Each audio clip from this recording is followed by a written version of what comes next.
Hey guys, welcome back.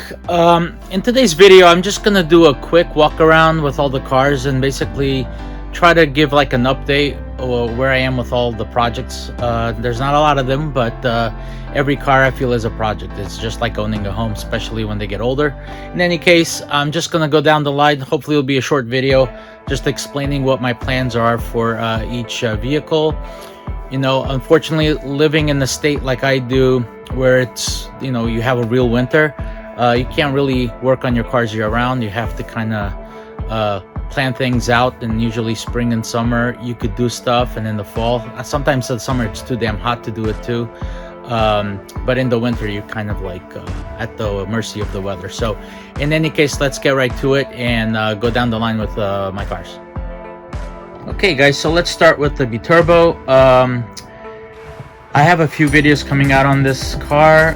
Basically right now I'm just like you know, trying to tighten up some loose ends with some small repairs. I'm gonna have a video coming out where I kind of tackle some of those. I have a definite coolant leak. I'm praying to God that's not coming from my water pump. I replaced the water pump on this a couple of years ago, but I was a little skeptical about the quality of the pump I put in there, just because of the cost. It's pretty inexpensive compared to what they usually go for. So, you know, I found out later on that the impeller material they use is not the greatest, but hopefully that's not it. I do know that I have a coolant leak. I don't know if you guys could see it, but right there on one of the head bolts, the last two head bolts on the driver's side, on the left side, they have coolant pooling in there, which I hear is a common thing with Viterbos. So I do have a plan for how to fix that. I think it's just a matter of putting some sealant on those head bolts, but it involves removing the nuts. You don't have to remove the bolts, but you have to remove the nuts. So hopefully that will do it. And then again, there's other plans for the oil cooler and all that other stuff, but for right now, you know, that's the major thing, is try to correct this leak, and then I want to do a complete oil change, differential oil change, and get this baby on the road. Okay, and then the interior, I want to replace the steering wheel with one that's not wood.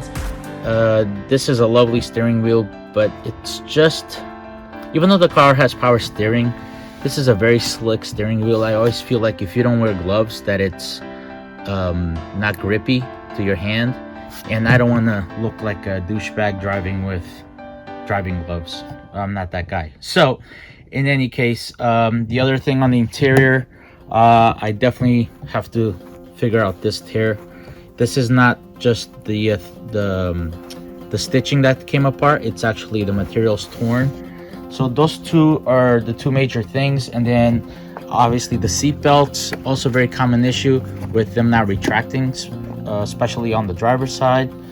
I'm gonna see if I could replace those or fix the existing one, and then it's just a matter of tightening it up. I do want to take the cluster out and resolder some of the solder points on the cluster, because the I think I'm having an issue with another very common issue with the tachometer and the odometer. So hopefully I could sort that out. And obviously there's numerous little issues with the hazards. I thought I resolved that, but there's still a little bit of an issue with that. So any case, that's the big plan for right now. Eventually I want to paint the car. You know, there's some rust spots that were taken care of, but the car was never painted. And then there's the biggest issue with the car rust wise is right here on the this part of the fender, right around the headlight.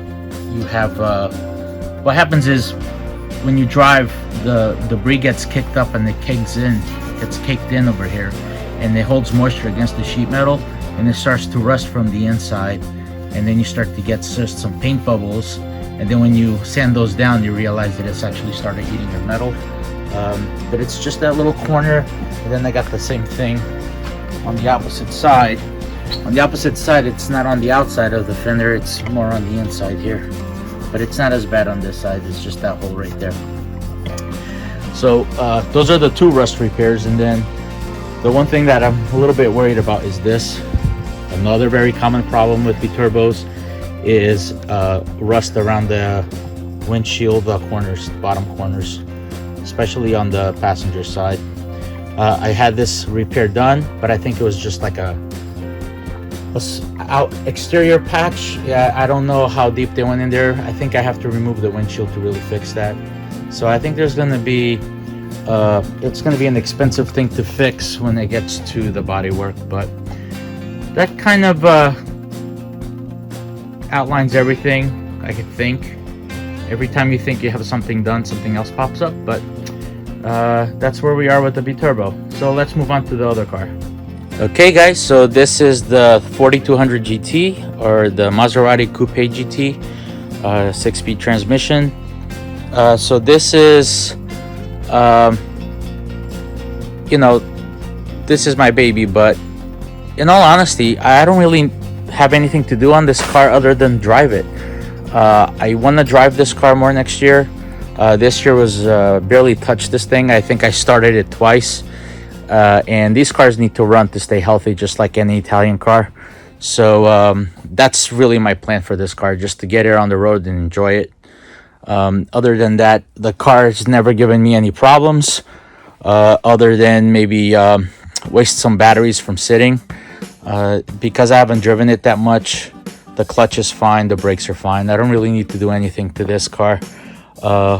Having said that, because it sat all of last year, I'm really hoping that I don't get any surprises when I try to drive it. I did do the only videos I've done on this car has been making a custom grill. You see, this is not the original grill, and I think I did some sound deadening videos on it as well, and that's basically it. But maybe next time I do an oil change, I'll do a DIY video. Let's move on. All right, here we have Baby Godzilla. That's our nickname for our mini truck here. It's been running great. It's hard for me to make videos on this truck when I'm using it, especially in the fall. I use it a lot. I use it a lot in the spring. You know, it's a working truck. It's not just for driving around and enjoying it. But in any case, I do have some plans for it. The first one is going to be the battery. I want to upgrade to a battery from a Civic. I want to see if I need to modify anything. I could use it the way it is, the stock battery box. There's also some rust that started to pop back out. My very first video on this channel, or my second video, was fixing the rust on the battery tray, and that rust has come back. So I'm gonna try to address that again. And then like, if you look at my wish list for this truck in the future, possibly a new paint job, possibly making these in carbon fiber, possibly lowering the engine mounts, transmission mounts, and diff mount on the front, so that my CV joints are more level. I do still have problems with death wobble in the front, and I really want to address that. And then the other thing is an exhaust. I'm also contemplating removing all of this stuff I built. I think it looks great, but I want to build a different one. I want to try to make one myself. I did buy a welder a couple of years ago, but I never had the chance to actually start welding anything, just because I don't have a place to do it in. My garage is pretty tight, but that's my ultimate goal, to actually learn how to weld and start making my own stuff. You know, I would like to have a nice brush guard and exoskeleton around it, but that's further down the line. Let's move on. Hey Puck, are you playing with your ball? Yeah? Come here. No? You're afraid I'm gonna take your ball, don't you? You're afraid I'm gonna take your ball. Okay, so this takes us to the CLK. The CLK is gonna go away, so we're gonna ship this car to Europe, to Portugal. We just put brand new wheels on it, brand new tires. These are replica AMG wheels to match like the E63 of the W213 era, and we just put all season Continental's Extreme Contact tires on them, all four corners. It's staggered, 225s in the front, 255s in the rear. This has a 1/4-inch spacer in the front. Actually, no, it has a 1/2-inch spacer in the front and a 1/2-inch spacer in the back. Originally I had a 1-inch spacer, but I got some rubbing, so we changed it to a 1/2-inch, and you can see it's like perfectly tucked in and not rubbing now. Just have to do a few repairs before we send the car off. The reason why we got new wheels is because the old wheels, one of the front wheels was cracked and was repaired with a weld, and in Europe that will not pass inspection, at least not in Portugal. They're very strict with their automotive inspections. Cars can't have rust, they can't have any cracked wheels or bent wheels, and it's also possible that they might give us a hard time because these are not OEM wheels, they're not the original wheels to the car, so we are shipping the original wheels just in case, which are not the prettiest ones. I did replace this third brake light. It was intermittently giving us a fault, and at first we thought it was just the wiring because it was an intermittent fault, but we replaced the light, and that seemed to fix it. So this is one of the most popular videos I ever made, was putting the Android head unit on this car, which I did on my own, not really having done that kind of stuff before, and it's one of my most watched videos. But it's funny, my Mercedes videos are the most watched, but not a lot of subscribers, whereas this guy is I get a lot of subscribers, but it's a small community, so not a lot of views. It's kind of torn between the two. Let's move down the road to the next car. Okay, this is the TTS. It's my wife's car. I haven't done any videos on this because it's, it has factory warranty still, and really no need for me to mess with it. I have done an oil change on it, but it's not that different from a Mercedes oil change. Maybe I'll do a DIY on it soon on how to change the engine oil with an extractor. That's how I do it with this car, but it's a lovely car. She loves it. It's fun to drive. It's an amazing car, but yep, so maybe a video in the future for this car. All right, this is the E550. So this is the 2011 E550. I've done a lot of videos on this car. This is my daily driver. This is the workhorse of the family.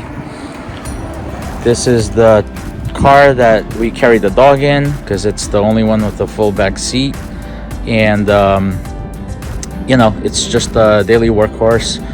Nothing new to report on this, unless I have a malfunction or something. I don't plan on doing any new videos on it. This was the last E-Class to use the M273 engine, which was the 5.5 liter V8. This is an engine that when it first came out had some teething issues, but this was the last generation of that engine, and it runs perfect because they kind of worked out all the bugs by the time they put it in this car. So it's the very last E-Class to have this engine, and I love it. It's just a naturally aspirated big V8, and there's nothing like it. I do have S600 wheels on it, powder coated gunmetal gray, and right now it looks high up because I have the air suspension raised all the way up, but yeah, just I love the car. It's almost reaching 120,000 miles, so it's up for a transmission service soon, and I don't do that myself because I don't have a lift. You really need a lift for that. And yeah, again, hopefully we'll have a video on this, but hopefully not, because if I do a video, it means something broke. Alright guys, sorry for all the talking in this video. Again, it was just going to be a short video, just giving you a little bit of an update on where I am with the cars and all. You know, the biggest projects for me right now are obviously the Viterbo and the mini truck. So one thing, once the CLK goes away, I'll have a lot more room to maneuver cars, because there was one less car in the driveway. Unfortunately, I have a 1 car wide driveway, so for me to move a car out of the garage to drive it, I have to move 5 cars, and it's a pain in the butt. But once that goes away, I'll have a little bit more maneuverability, and hopefully that means I'll get to enjoy these cars a little bit more. But again, I just want to give you guys an update, because I feel like every time I make a video on the mini truck, I kind of lose the interest of the Mercedes guys and the Maserati guys, and then vice versa when I do a video on the Mercedes or one of the other cars, that the mini truck guys get sick of that and they leave the channel. So hopefully I could keep you guys hanging in there, and hopefully there's some new content coming out soon. And again guys, thanks again for all your support, and hope to see you guys in this channel again soon. Take care.